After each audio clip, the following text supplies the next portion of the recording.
the canals for recreational purposes.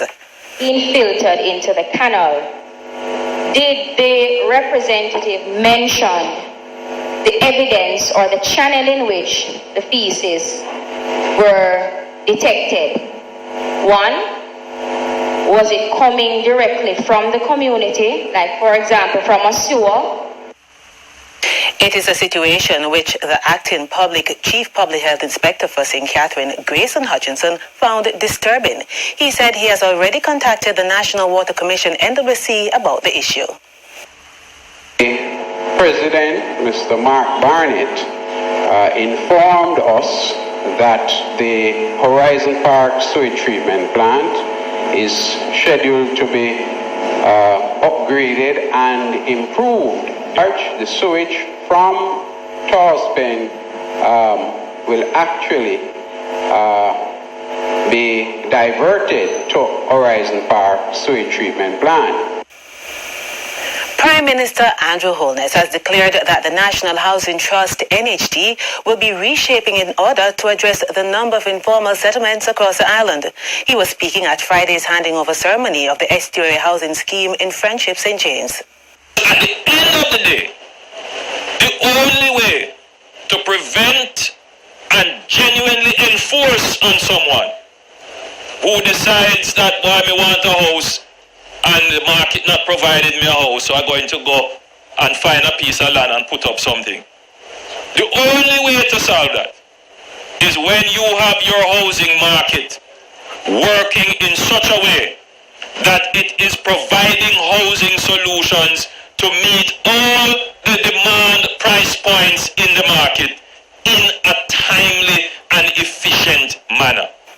The Prime Minister says the review has been completed and a report has been presented to him, which will be reviewed at the next Cabinet meeting, after which the findings will be debated in Parliament.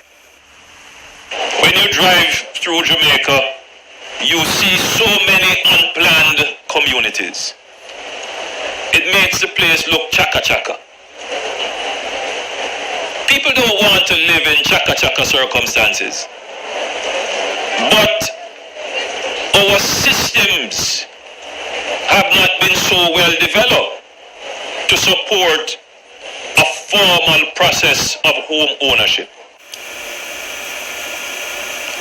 The Montego Bay Transport Centre in St. James is to undergo major upgrading works starting within the next 2 months. Transport Minister Mike Henry, who was speaking to transport operators in the town on Friday, said between $30 to $40 million is expected to be spent on the upgrade. What drives me is trying to connect this piece by piece into this multimodal concept of transport. I wouldn't call this a transport center because it doesn't meet everything. He says Jamaica's transportation problem is deeply rooted in the social issues affecting the country. We have moved from articulated buses, which is 3 side buses joined together. We have moved to smaller buses. We closed the railway down because in closing the railway down, you took the time out of travel. And you gave back to the people the highest cost of travel, which is a taxi. And we haven't defined what is a taxi. Because what we're using as a taxi is a deported car from some other country. We tell the people you must wear a seatbelt, but you can't hold 5 people and make our money off taxis if the seatbelt and make the seatbelt in the back seat work. All of these are the social infrastructure situations which has to be addressed. Mr. Henry says he will be meeting with the various transportation groups across the island to discuss issue in the sector. If Jamaica analyzes its position, we'll recognize that only 25% of the population own cars. Therefore, 75% of the people have to rely on public transport to get them in a connective element, to get them to a point in time for work. And if we don't deliver them in point of time for work, where they've traveled in some comfort and safety, then they can't be productive. Amid the state of emergency in St. James, neighboring parishes like St. Elizabeth are still on edge as the police comb those parishes for suspected fugitives from St. James. The latest operation was carried out in Donegal, St. Elizabeth today. It's understood that the police have been in the area searching for wanted men since yesterday. The announced security presence in the parish is stirring anger among some residents who say the police have not been granting entertainment permits. Ride go party anytime, hours and night.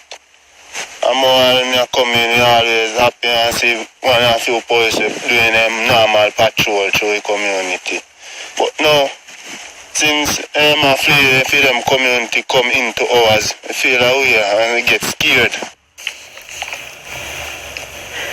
In the meantime, Assistant Commissioner Clifford Chambers says the cops are searching for St. James wanted gang leader Nico Samuels, who is suspected to be in St. Elizabeth.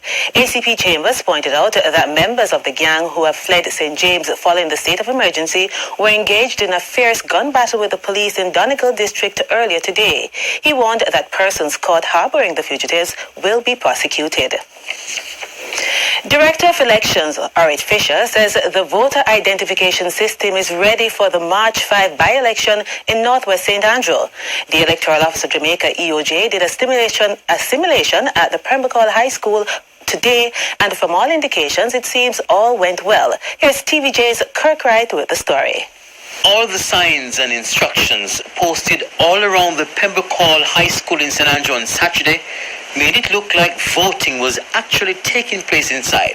The police presence topped it off.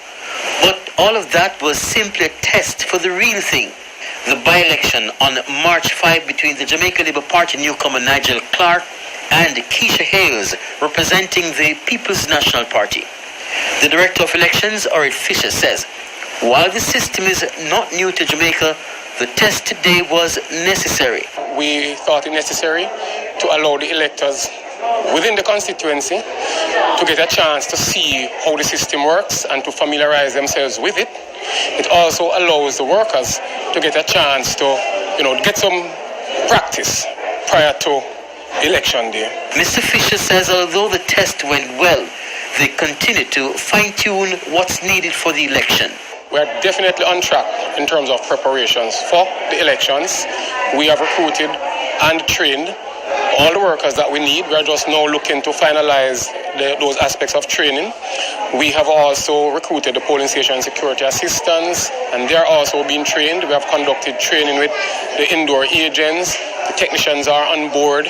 We're basically where we would expect to be at this time. The potential voters who participated in the test gave positive reviews. I think the simulation is important because not only does it cement the election day workers' knowledge of the use of the system, but it also allows the electors to know what to expect on election day and how to proceed from there.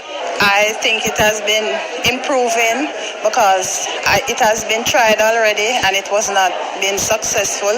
But coming here today and doing it, it was more fast and efficient.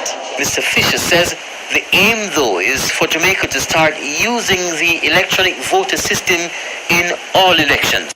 Kirk Wright, TVJ News. Justices of the Peace who charge a fee for services under the Justice of the Peace Act will soon find themselves in trouble with the law as the Senate has amended the act to make this and other breaches illegal. The bill, which was presented by Government Senator Kamina Johnson-Smith, was supported by both sides and passed during Friday's sitting. Here's TVJ's Herman Green with the details. The Justices of the Peace Bill 2018 was presented to establish legislation governing how JPs should operate, as well as the selection, discipline and regulation of persons appointed to that office. While there was a code of conduct for JPs, Leader of Government Business Kamina Johnson-Smith noted that there was no legislation addressing how JPs who are involved in criminal activities should be dealt with. Can you imagine, Mr. President, that a JP could be charged for fraud or even convicted and still be allowed to retain his seat?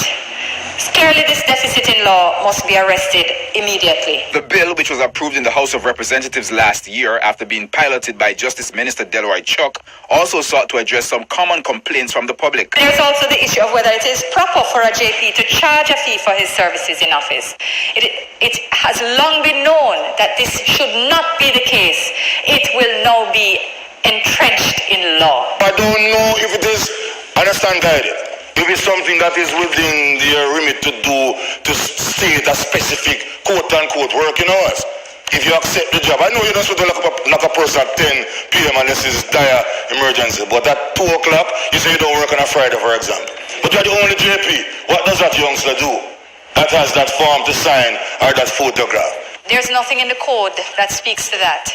But it certainly is something of concern and should probably be, now that you have raised it, it should be something that's included in the training and the engagement with justices prior to their appointment and when they meet to do their regular updating and upgrading.